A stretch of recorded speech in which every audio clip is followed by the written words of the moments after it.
a lot of our clients, they come in, they have a place to put a tent, and that's enough. And then they'll get a hut, and they'll be like, whoa, this is way better than a tent. Then they'll want to move on from the hut. So that's what I was talking about, that mobility, you know, and if they don't have a legal place to put a tent, then it's a different kind of world for them. It's survival world.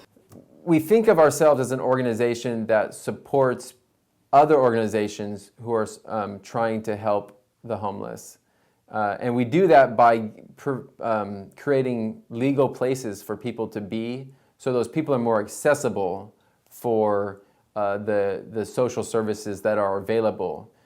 But our struggle is the same as their struggle, which is, where do some people go that don't have the same capacity to function in society?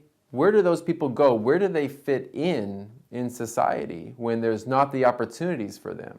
I mean, you can never let the size of the problem keep you from doing what you can do. The fact that you can't do everything can't stop you from doing what you can. We're a group of old, tired people, a little group of old, tired people, and we're on fire. We are mighty, we are fierce. We cannot solve all the problems, but we are solving problems. Do you want to shop or do you want to Well, set up Tom the... said he'd go with you. Oh, you want to go with me? Yeah. Okay. You do shopping. Yeah, I'll do. You can just wander behind me. Fine. Do you want to start setting up the bags? I can do that. I clean the church every Saturday night, so everything's nice and spiffy for Sunday morning.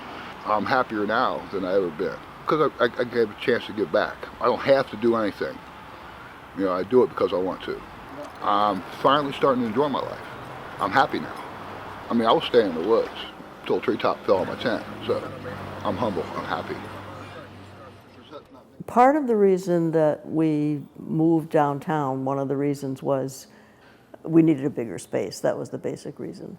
But we talked about the fact that it would allow us to do more social justice work. I enjoy it. I've gotten to know her, and we have a nice time, and we're very competitive, so we have a whole lot of fun with each other doing this. We have a church person that's connected to each person. However, that doesn't mean that the residents really want to interact very much. Vicki is the exception.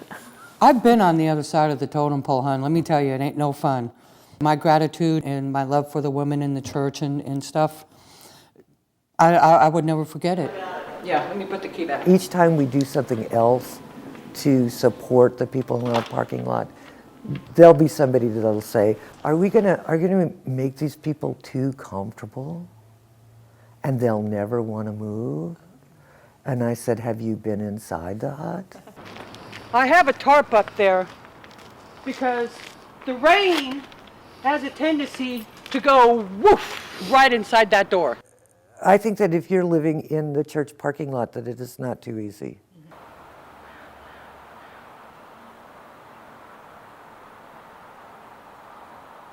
I was working here in Eugene for a while, and I lost my job, and I got kind of left out in the cold, and I was afraid to ask for help, and these people helped me out and got me into these places and helping me out with the housing program and got me an apartment. So I got one more day left here and should be into it by probably tomorrow, hopefully. So it's working out.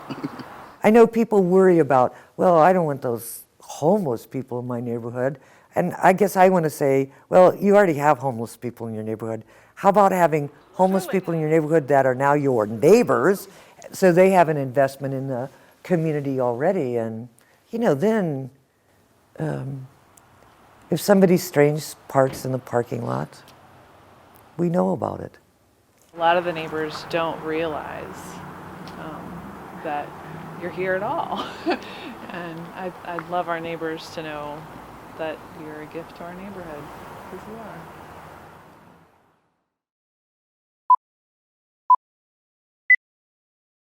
Well, every community thinks that their homeless problem is the worst in the country. Don't send them to Eugene.